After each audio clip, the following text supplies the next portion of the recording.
With Ravi, who's over there, called the Retro Hour podcast. And the aim of our show is to record stories from people who worked on the games that we played when we were growing up. And that's exactly what we're doing today here on stage at Retro Mesa, interviewing some absolute legends, including someone now who soundtracked many of our favourite games growing up, a true icon in the world of video game music. Please give a very warm welcome to Mr. Chris Huelsbeck. I'm going to give you a chance to ask some questions in a while. I'm going to ask Chris a few as well, but first you've got a little presentation you'd like to play for us, Chris.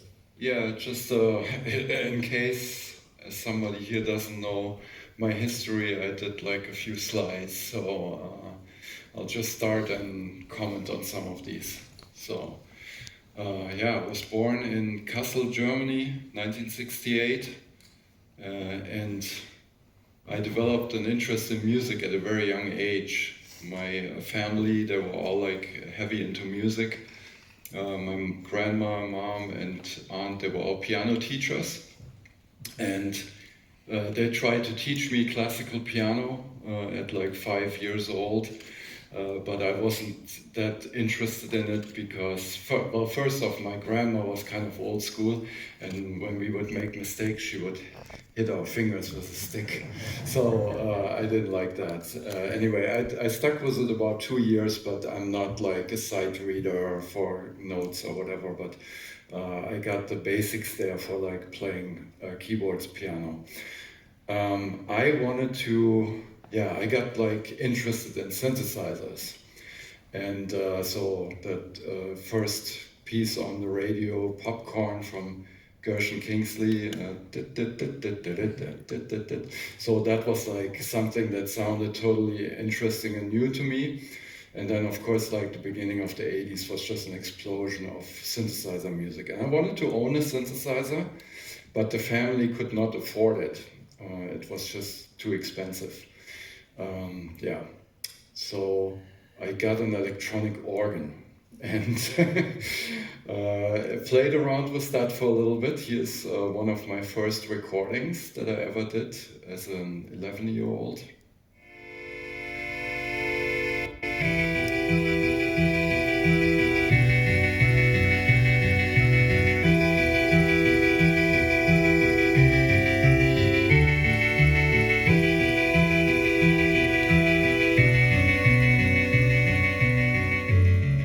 This was before MIDI, so that was actually live playing into a cassette tape recorder.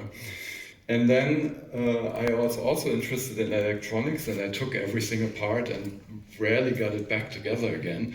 But I actually did circuit bending before that was even a thing, you know. So I opened up the organ and I made new connections and I played around with the different things, and I got some interesting new sounds out of it that sounded a little bit like a synthesizer. So here's another piece that was maybe like a year later.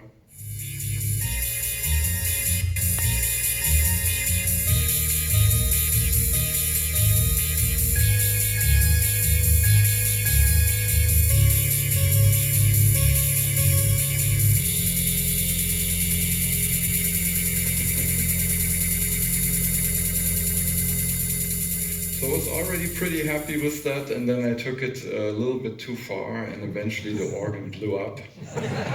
So that was that. So then I read in an ad that the Commodore 64, I was also interested in computers, of course, had a real synthesizer sound chip. And that's when I really thought like, okay, this could be my entrance in owning a synthesizer. So I saved up money and, delivering newspapers and stuff like that to be able to buy a C64. And first year I was only playing games with it, and then eventually I became interested in programming. I wanted to actually make my own games, but I wasn't as good making games. But a friend of mine, he was really good developing games, and he had already sold one to a company. He was working on the second one, and he needed music for his game. So I used my new programming skills in assembly code and made the first music on the C64 for his game.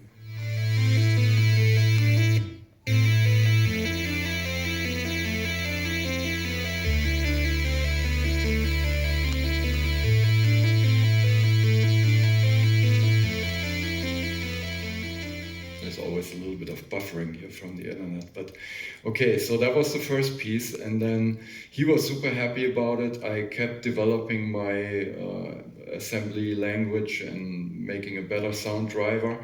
And I read about a contest in a magazine about music with the C64, and I sent a piece in, and I hope to get just in the top 10 of the contestants, so I could get on the cover disc of that magazine. And to my surprise, I won the contest, and that was the piece that really started my career, and much more advanced than this one, called Shades.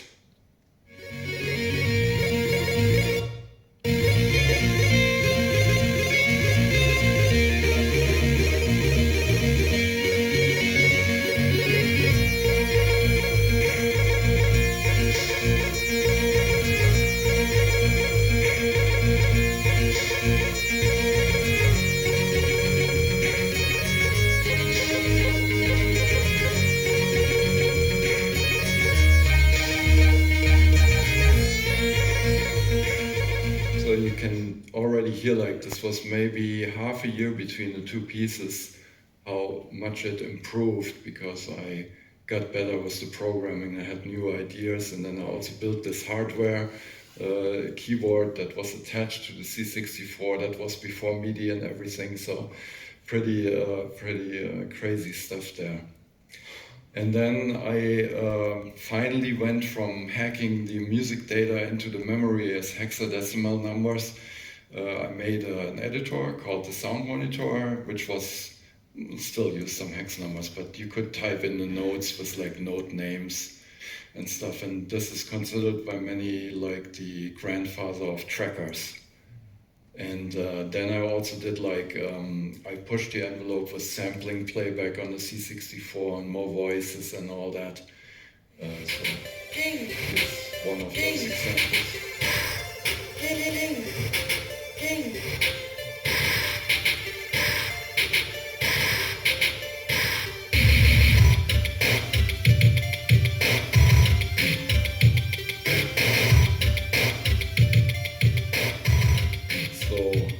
Always trying to come up with something better and new.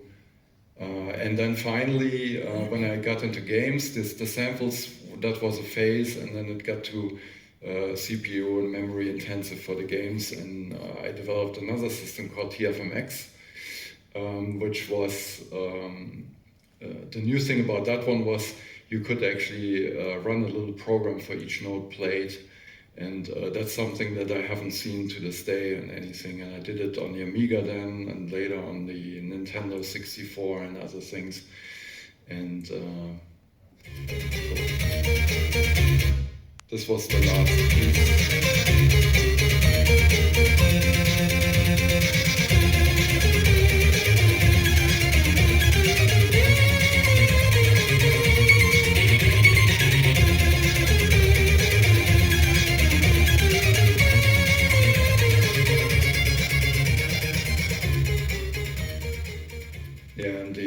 That sound language that I developed helped to make the sound so full, and it doesn't even use any samples there, but it sounds like a lot of voices are playing at the same time.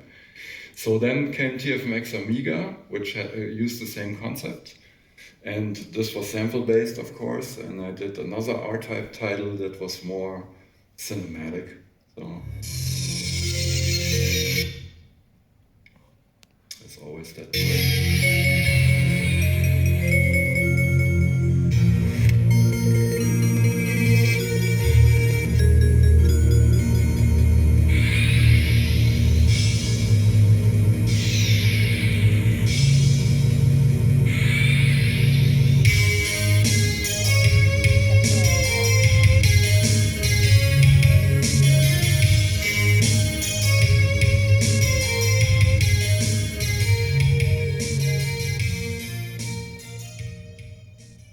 And again, in pushing the envelope, a friend of mine had a really kick-ass player on the Atari ST, which could emulate the Amiga playback. So it would mix 4 voices with the CPU, because the Atari ST didn't have that sound chip that the Amiga had, and he mixed it on the CPU and very efficiently. And I asked him if I could see his source code, and we ported it back to the Amiga and ran that on one of the Amiga voices. So that became then 3 normal Amiga voices, and the 4 CPU voices together were the 7 voice system, and that became probably my most famous piece from Turrican 2. Yeah.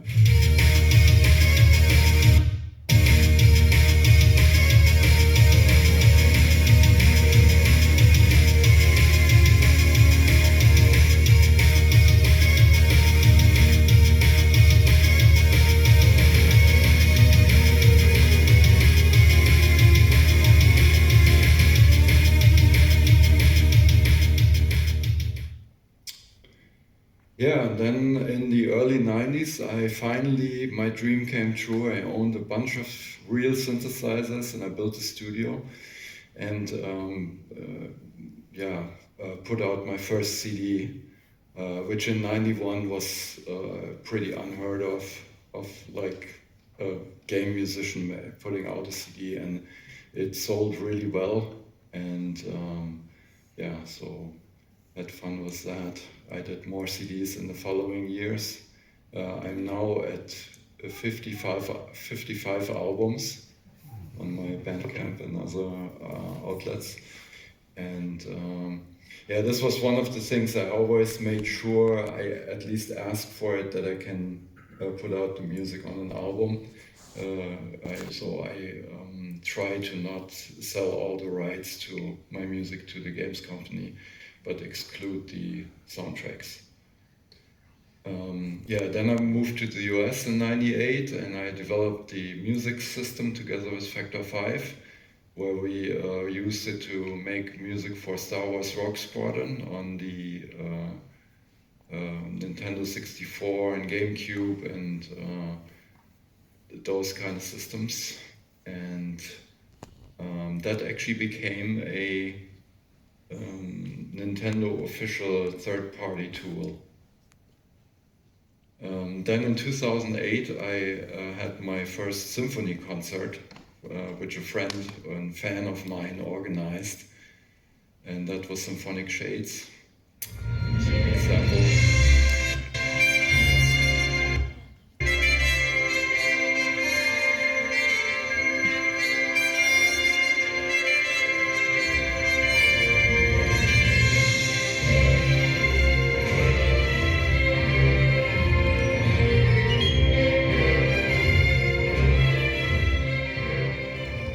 So that was the first video game concert with a live orchestra outside of Japan. Then I did all kinds of other cool little projects. This was actually a million seller on the iPhone. I didn't get any royalties, stupid, but it is what it is. Then in 2010 I got a Lifetime Achievement Award, which I was proud of and at the same time scared, because isn't that something you get at the end of your career?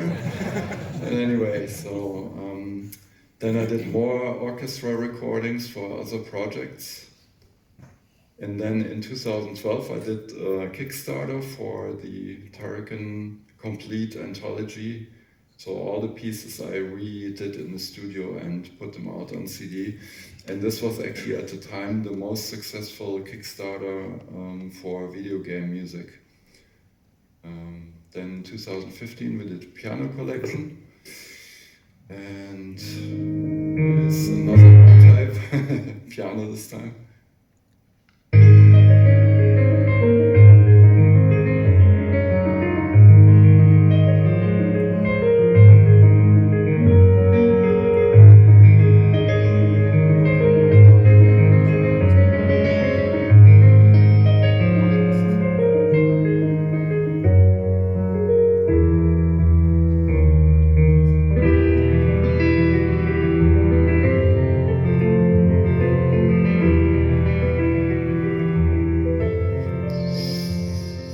Wasn't me playing. I wish I could play like that. This was actually a fan of mine that I collaborated with.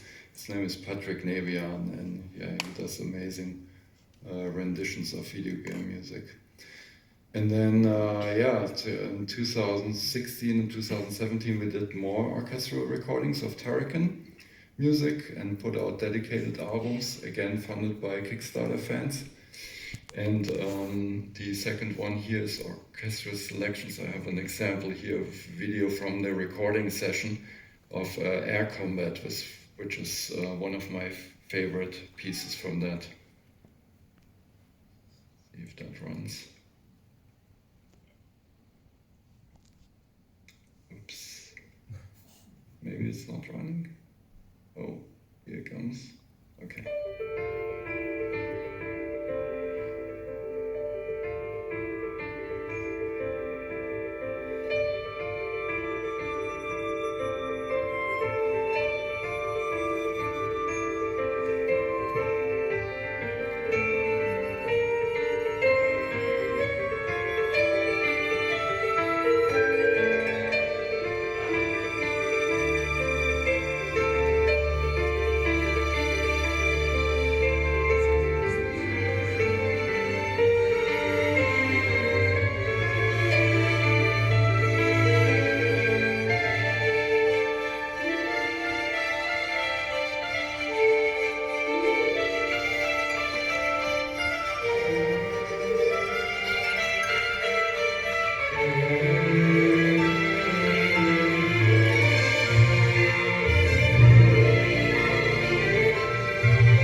And you wouldn't believe it, but that sound is actually from the phone that recorded that in the live session. So the album actually sounds even better when we mixed it. But yeah, this was really remarkable. So, and then in the last few years, I also did some games that have definitely the big retro style, which is super fun because it kind of brings me back to that time. Which I find in gaming the most interesting for me. So there's Tiny Tor and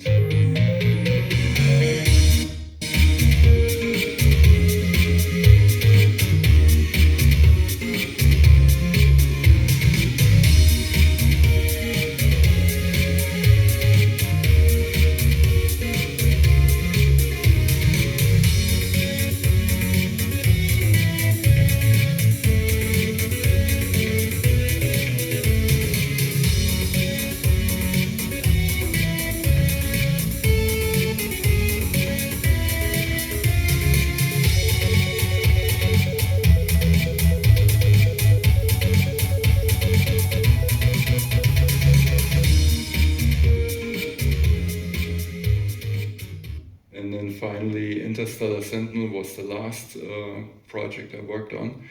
And again, like retro style, bullet hell shooter.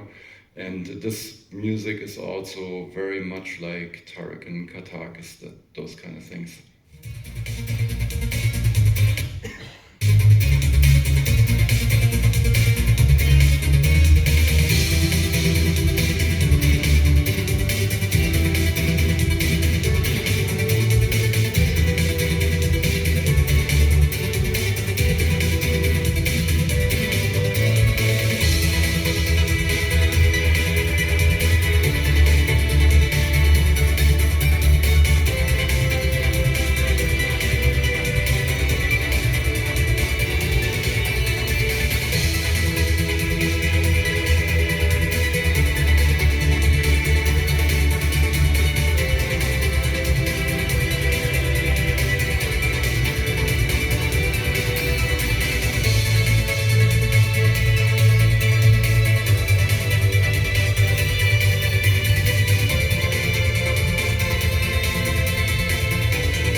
Yeah, and I made CDs of these too. I have them over there for sale, so if you want to come by, and I'll sign them for you and stuff. And finally, last thing is my Patreon project, which I'm working on diligently every month, creating a new piece for my Patreon fans. And the pieces that I do there are all royalty free, so they can be used if you have a YouTube channel or something and you want some background music and stuff. And I have over 85 pieces there, and every month another one. So join me there. They also have now free sign-ups, so I use this instead of the other social media stuff more frequently now. It's a more direct connection with the fans. So that's my little presentation here. Fantastic. Thank you for the introduction then, Chris. Thank you. I did mention we'll give you guys a chance to ask Chris some questions as well, but I'd like to just dive a bit deeper into some of that as well. I mean, obviously you mentioned winning the magazine competition, which, you know, you entered the industry shortly after as well. I mean, let's talk about Rainbow Arts and how you got involved with them, and obviously working on titles like Great Gianna Sisters and Turrican as well. How did that relationship start then, and what was that like? After I won that contest and did the sound monitor, I just started to cold call companies to see if they need music and, you know, get some side income while I was still going to school. And Rainbow Arts was one of them, and they immediately booked me for one of their games, and they actually asked me right away if I want to come work for them. Wow. So I finished, I didn't finish school completely. I left actually mid-12th grade and joined the team at Rainbow Arts at only 18 years old. And yeah, so the rest there is history, as you mentioned, Gianna Sisters and other things, yeah. What about Factor 5 and Turrican as well? That came a little bit later. So Factor 5 was an external team that had another R-Type clone type of game, and they wanted to find a publisher for that. And then we had Katakis, which was our R-Type clone in that sense. And they decided, okay, we can make that the Katakis on the Amiga. And then we had the C64 version, and that's how Factor 5 became introduced to the whole team, and eventually they superseded Rainbow Arts as a company and became their own thing, and I joined them doing all the other amazing projects. Let's know a bit more about, because obviously Turrican is legendary soundtrack. And you mentioned, you kind of touched upon it there, those advanced audio techniques that you were using on the Amiga, for example, because the Amiga was only a 4-channel audio system usually. But you expanded that to 7 for games like Turrican 2. How did that work then? What was the process there? Yeah, I mentioned it briefly, but I had actually a friend and colleague in the industry, Jochen Hippel. He was an Atari ST guy and a very good programmer, and he made a emulation of the what the Amiga chip was doing on the CPU in the Atari ST. And since they have the same CPU, Amiga and Atari ST, I thought like, hey, that technology could be ported back to the Amiga and then put that into one channel and then have the other 3 Amiga channels regular. And the advantages there was already something that was playing 8 voices. I think, was it Octalizer or Octomate or Octomate, something. yeah. But the thing is, they degraded every voice because everything was they mixed two into each voice. So all the channels were kind of degraded in sound quality. And with the 7-voice system, I could decide like certain samples would play nicely on there, like bass and some drums and stuff. But if I needed to play some sounds with a higher frequency content, I played them on the 3 remaining Amiga channels. Right. So that was just overall a better and more efficient system, even though it was 7 voices instead of 8. Experimenting with what sounded best on each channel. And, every kind of artist had their own style and a way of doing it. Were there other composers that you admired at the time? In the video Well, on the scene? Commodore 64, certainly Rob Hubbard and Martin Galway and a bunch of other ones. On the Amiga, Alistair Brimble was also like a good colleague and friend of mine, and a bunch of other ones. So coming from the Commodore 64, which, like you said, was basically synthesizer of the SID chip, legendary, and then the Amiga, a sample-based system. What was your impression of the Amiga, and how did you find that transition from working on the SID chip to Paula on the Amiga? Yeah, I totally like the idea of the sampling. No, I mean, the SID chip will always have like a special place in my heart, but sampling just gives you so much more options, what you can do in terms of sound. And also, I mean, sampling was the thing that became big in pop music in the mid-80s. Yeah. And you were hearing about like these super expensive systems like Fairlight, Sampler and stuff that cost $100,000 or more. And so the fact that like 2 years later you could buy a computer for like a few $1,000 and that had 4-channel sample playback was just amazing to me. Yeah.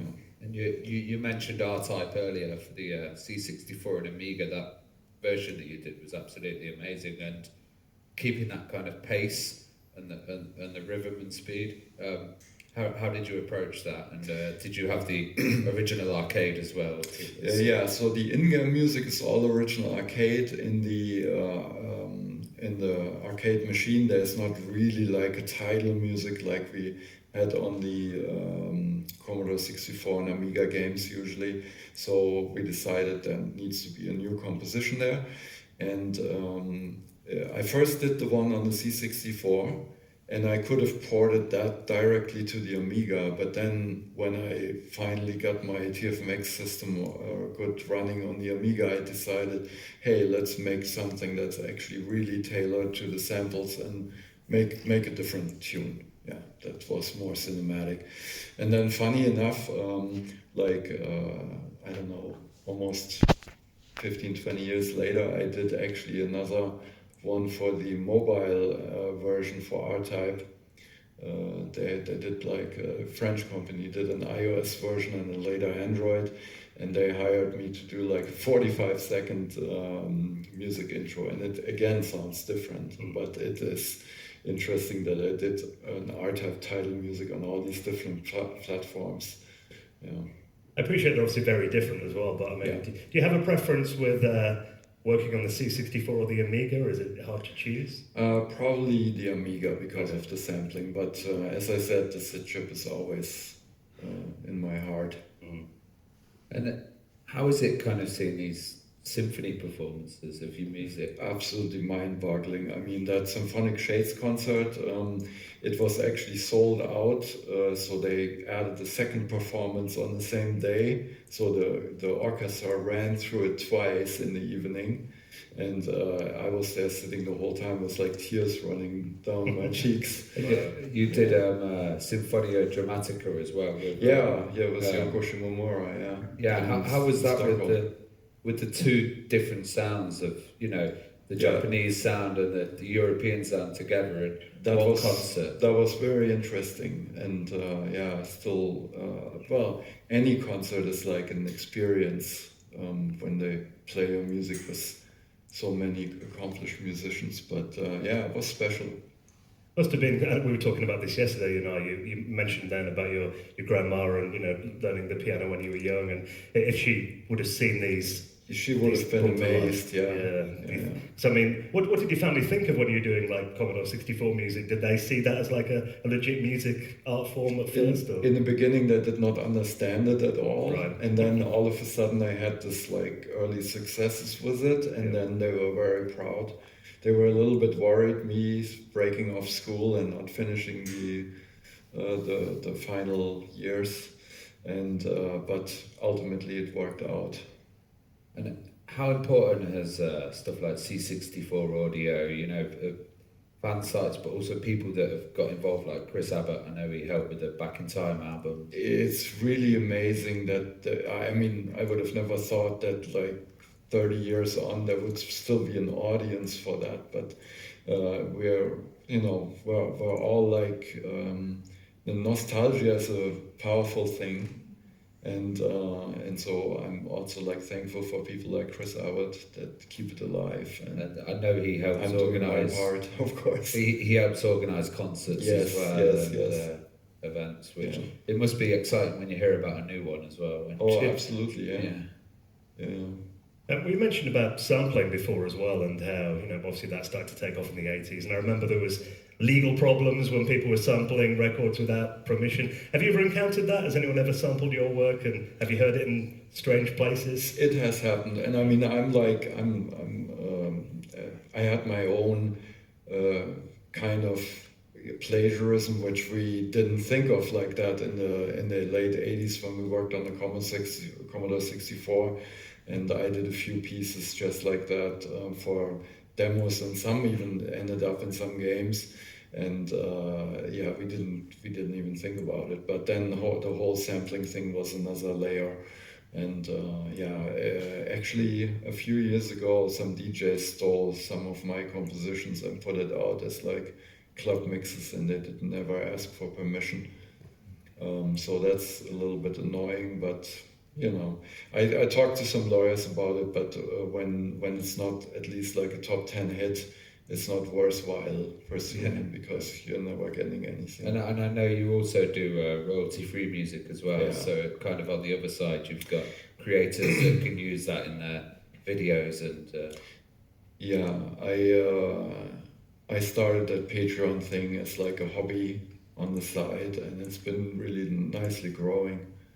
And I think it's kind of cool that people can use that and just mention me with name, and then it's fine. I'm interested as well about, after kind of the Amiga faded away and then platforms like the PlayStation came along and CD-ROM audio. I mean, obviously the scene changed completely then when we could stream audio from a CD. How did that impact your career then in that stage? Yeah, that was really like the freedom, and I had already built a nice studio by then. And so Tunnel B1 was my first big one, where I used a lot of orchestral sounds and made something that sounded really cinematic. And that was on the CD as Redbook audio tracks. A lot more freedom then. Yes, yeah. And you recently released the Interstellar Sentinel soundtrack as well. So this brings it all like full circle. So now I'm making music that sounds kind of like the old music with some, I even use some synth sounds in there and other things to make it even sound more like the old stuff, and it's just fun. That's super fun to do. A lot of people are going for that now. I've seen there's lots of new plugins that are coming out to recreate the SID, and if you found there's a bit of a modern audience of producers as well that are contacting you, and yeah, totally, and it's a unique sound that is you cannot really replicate that with a high-end synthesizer.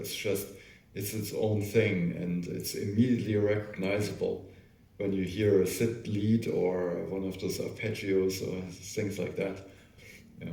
Well, in 2021 as well, you did the Turrican anthology. So what was it like revisiting those classic works, and that was a story of kind of bringing them back to life and reworking them for the 21st century? Yeah, so I had done actually a first soundtrack for Turrican in 1993. That was my fourth CD that I put out. And it was only one CD, and it had a selection of pieces, but not everything. And I thought over the years, oh, should I do volume 2 and stuff like that, but never sounded right. And also CD sales were kind of like tapering off, and so I didn't know if that would justify the effort to put in. And then all of a sudden I saw this Kickstarter thing take off, and I thought, hey, if I get enough fans to essentially pre-order the CD and help me make this happen, then it could work. And it did work actually really nicely, and became like a 4 CD version of literally all the Turrican pieces. Did you have to kind of strip them right back to basics and rebuild them? How did that kind of work? Well, I had the original Amiga pieces in the back of my music program, and then I built the tracks with modern sounds and synthesizers, and then I usually enhanced the track, made it longer, and did some new parts in there and stuff like that. Yeah, to make the experience even more interesting for the fans. But you also had a vinyl release as well. That was a little bit later than the vinyl edition, and in fact then also the orchestral recordings we also did on vinyl. And then for the second orchestra Kickstarter, I did promise to make a new Turrican sound, a virtual Turrican soundtrack, not for like something that could have been if it was made in the mid-90s on the Amiga, a new Turrican soundtrack. So I used then my old tools to make this bonus disc, and it was horrendous because I was so long out of it, and my tools back then, they were not very comfortable really. But when you're like a 20-year-old, it's just like it's flowing out of you, and you don't have any worries about usability and stuff. But I worked myself back in there, and it was tough, but I did it, and made a full new soundtrack CD of original Amiga sounds as a virtual Turrican 4. Yeah, I mean, you touched on the vinyl release there as well. I mean, for a musician, having your music on that form, what does that feel like when you actually hold a vinyl of your music? That's actually very nice. I mean, holding a vinyl is cool, and then you have usually the gatefolds, and there's like more space for artwork and pictures and stuff. And then when it's a collection with like a box set, and we had these made for the Kickstarter where it was the double vinyl, some art prints and the CD in there too, and it just feels very valuable when you hold it in your hand. It's kind of a new thing as well, video game vinyl. You know, before there were a few odd releases, but now it's a whole scene of collectors. Yeah. It's amazing that vinyl really came back, because people like to collect them now and find them cool. I remember people selling off their old collections. Like me. They're all buying them back, yeah. Even cassette tapes are making a comeback. I've seen a few in shops. Yeah. And the advantage with those is you can make very small runs. You can make like 50 tape copies, and it's relatively easy to duplicate. Well, you mentioned about working on retro titles in the modern day. You've been doing some Mega Drive music as well recently, haven't you? Oh my goodness, yeah, I couldn't believe it, but I recently was approached by a client they wanted to do like a special version of their game. It's the farm simulator. So you would think like, really? But I guess they did like a cool C64 version at some point, and then now they're doing it on the Sega Mega Drive Genesis system. And they need music, and I worked myself back into Tracker. I think they did a multiple release, so they had like a collector's edition with a C64 version and the modern version. So I'm actually just putting the final touches on that right now, and it's gonna come out on cartridge, and they're making a special edition with a CD version too. Are you seeing more kind of titles for older systems start to come out recently, and more interest in that? Retro is hip. Yeah. So. What hardware do you produce it on? Have you still got like a Commodore 64 setup you're using, an Amiga? I still have all my original hardware, but I cannot use it in the US. I tried, and I burned one up.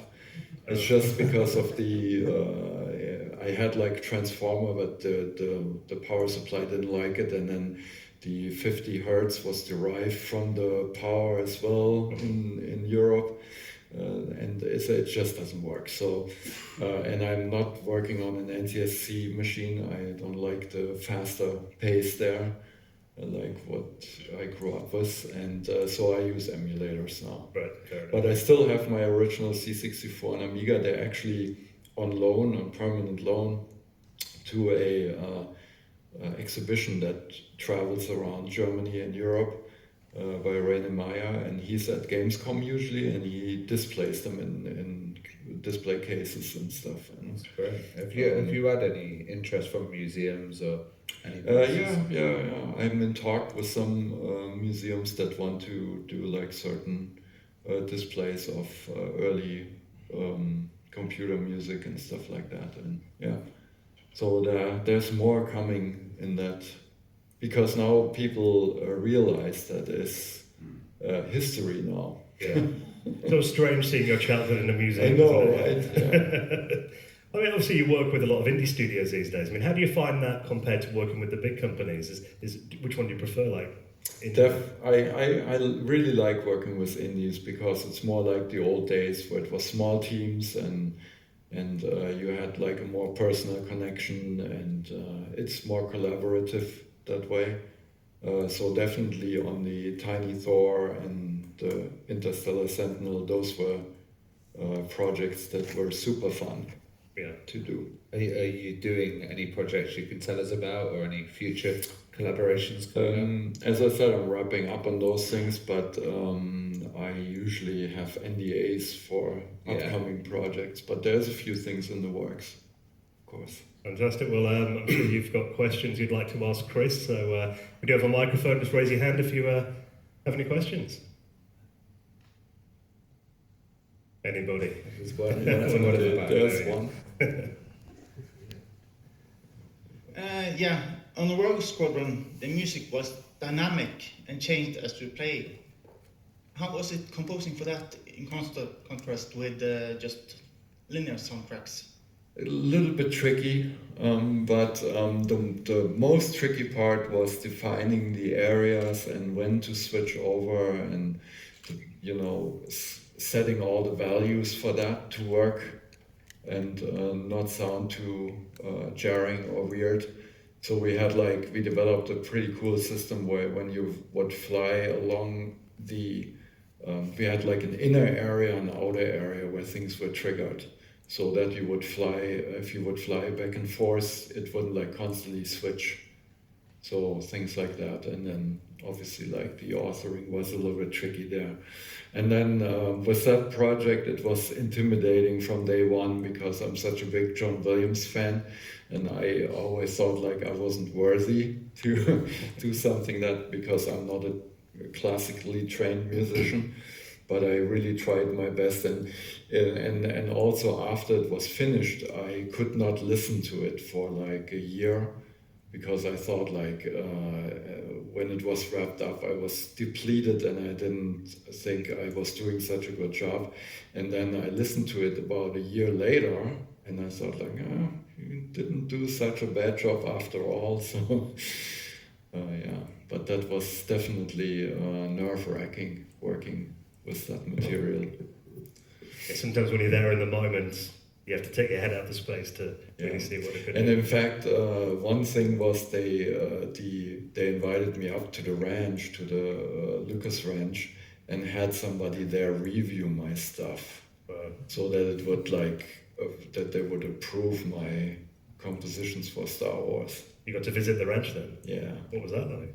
I was up there like 3 times, but that time when they reviewed it, I was really nervous and not very enjoying it. But the other time I was one time invited there for lunch, and the other time, so I just got a tour, and the other time I was invited to a symphony recording there. So they have a recording studio, and that was really amazing to see them work. That was for some Disney movie or something they recorded. Wow.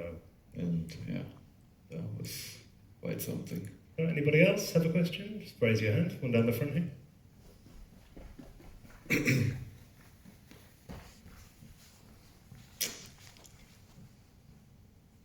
Hello.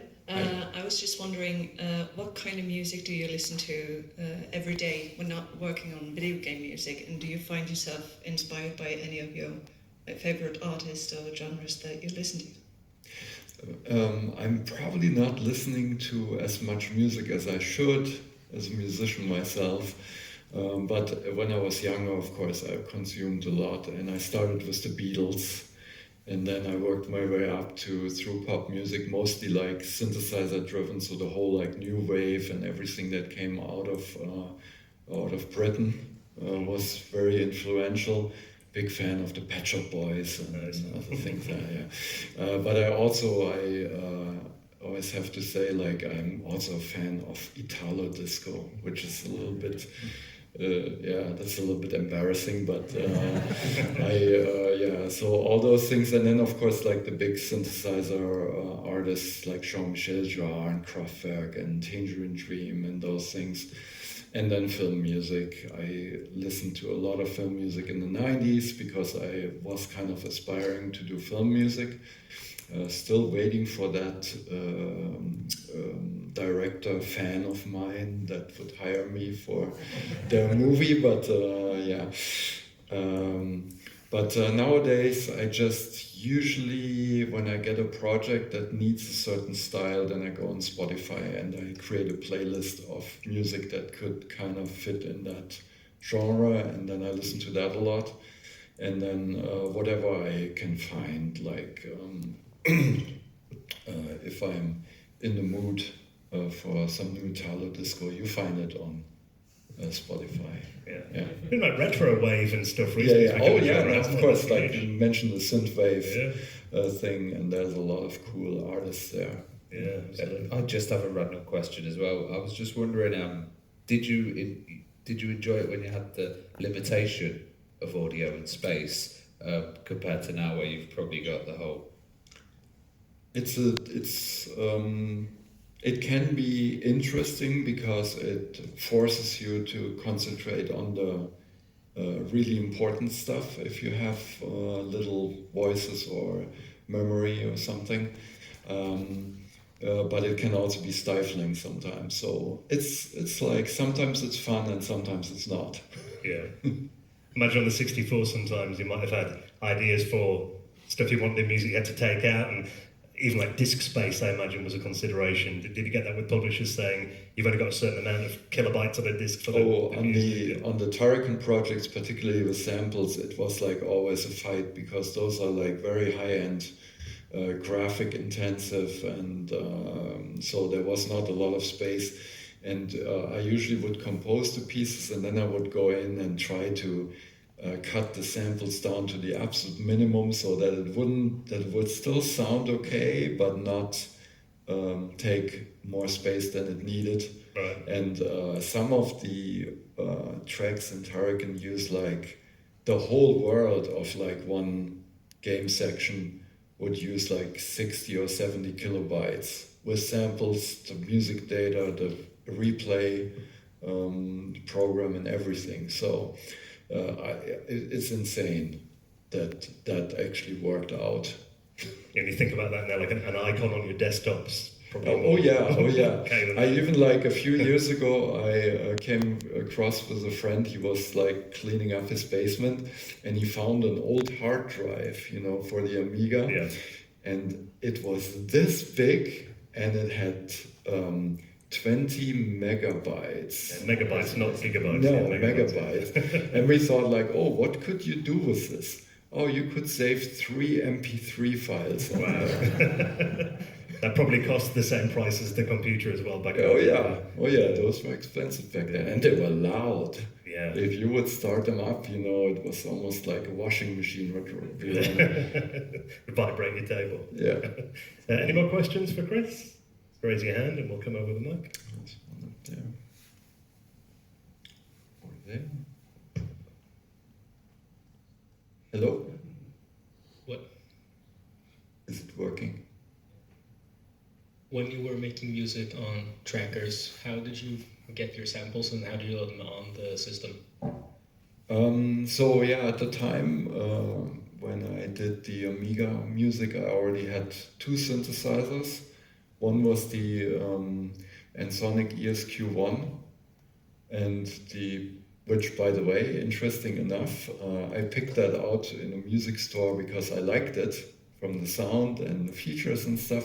And then later I found out that synthesizer was designed by the guy who invented the SID chip. Oh wow! Yeah, The coincidence. yeah, isn't it? Yeah. Crazy. Anyway, so and the other one was the Korg M1, and most of the samples came from those machines. And then a couple of other things that I sampled on the C64 beforehand, they were just like ripped from pop music. So like the old sampling as they were from that got some people into trouble when the whole sampling thing started. Did you like hear a certain like drum beat and think Yeah. to sample that? Yeah, but I didn't sample the whole drum beat because that wouldn't fit anyway. But Yeah. single drums.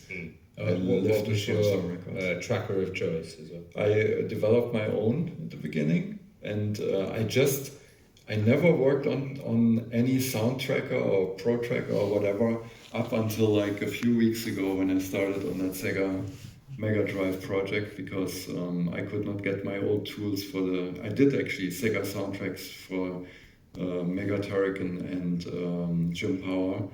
But that system I cannot get to work again because the hardware doesn't exist anymore. And so now I use Furnace, which is the new tracker. Oh, another question, I think, of that. There was one more up there.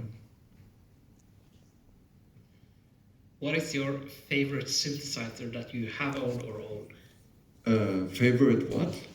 Synthesizer. Oh, my favorite synthesizer. Well, it's got to be the ESQ1 Ensoniq. I just love that thing.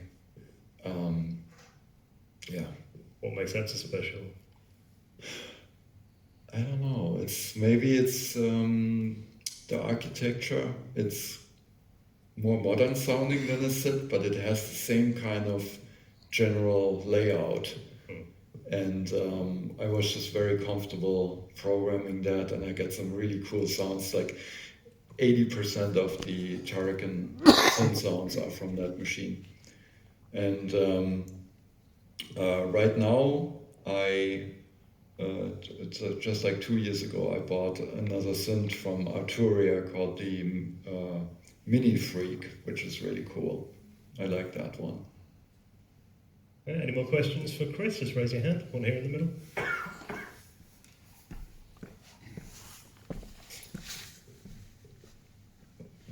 Yeah, so Factor 5 worked with LucasArts and Star Wars, but you had a connection to LucasArts before then with The Secret of Monkey Island, which you did the Amiga conversion for. How did that come about? So the publishing in Germany was done by Soft Gold Rushware for these American games that came in, and one of them was Monkey Island, and they needed a port and some other things to the Amiga. And I don't know who exactly did the programming on the port, but they needed somebody to transcribe the music from the PC, which was done on a pretty high-end sound card.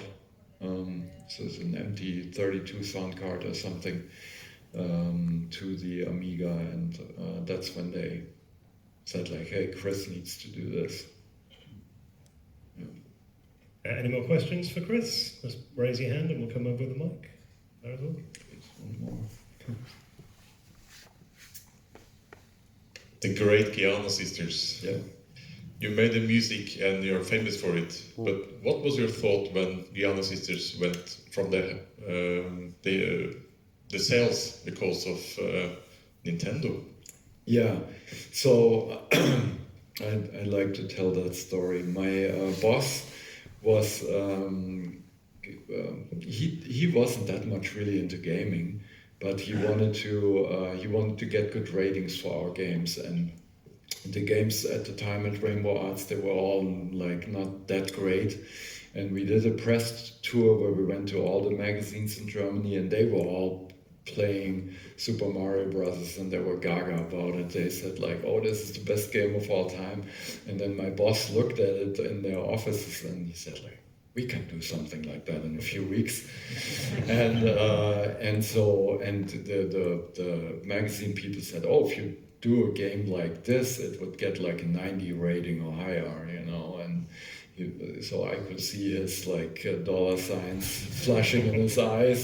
And so we drove back, and he made immediately like a meeting with everybody and said like, "Hey, we're gonna do a game like that." And his brainstorming there in the session was like, "Oh, instead of brothers, we'll make it sisters, and we need like another Italian name." And he was a fan of Gianna Nannini, the rock singer. So we'll call it the Gianna Sisters. And the Gianna was written with 2 N at the time. And in the C64 and the scroller, you still see that was the 2 N. But then, like 3 days before it was supposed to be duplicated and shipped out, the cover artist came back with the airbrush cover, and he had written it with 1 N. So there was no time to change it anymore. So we went back in and changed it where we could, but in that scroller it's still in. So it became Gianna Sisters instead of Gianna. So, yeah. And then it was all fine. In Germany, it sold for like a good 3 months, and it sold really well. And then it was offered to other distributors in other countries, and among them in Britain. And they made the mistake of like poking the bear, and they, in a marketing campaign, they wrote something like "Move over, brothers! Here come the Gianna Sisters," and the brothers are history and stuff. And Nintendo didn't like that at all. So then they became aware of it, and they threatened a lawsuit. And we took it off the market, and they didn't sue us, but it was then, yeah. And then we had already worked on Gianna 2. And because of that threatening of the lawsuit, we changed all the graphics and made the figurines into little robots, and it became hard and heavy. That was essentially like Gianna 2, but it's now has different graphics and slightly different gameplay. Yeah. I think we have time for one more question. If anyone has one, just raise your hand.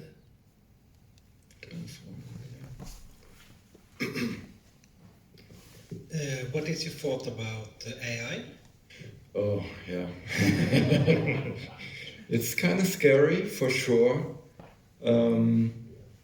But I have actually played around a little bit with it, and now I'm not so scared anymore.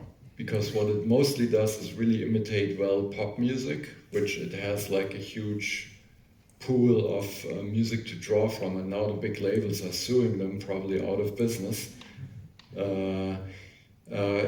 I think it can be a tool. It can definitely get you some new ideas and stuff. And the thing is like, any smart company out there will probably not really use it because they can be in danger of being sued. Because they cannot be sure what was it trained on, how similar is it really to something else. And in the music business, it's all about if you have a hit and you make a lot of money and something sounds similar, you're in danger of being sued. And it's just then up to like in theory a jury, and if they hear like this sounds almost exactly like this, then you're screwed. So I think it will be a tool. I'm not too worried anymore about it. Great point to end on, I think, Chris. You are here, of course, with your CDs. Yeah, so I have a bunch of CDs over there, including those 2 new soundtracks, and I think we have 2 or 3 left of the orchestral vinyl albums. And that's it. That's good. Well, thank you very much, Chris. Thank you.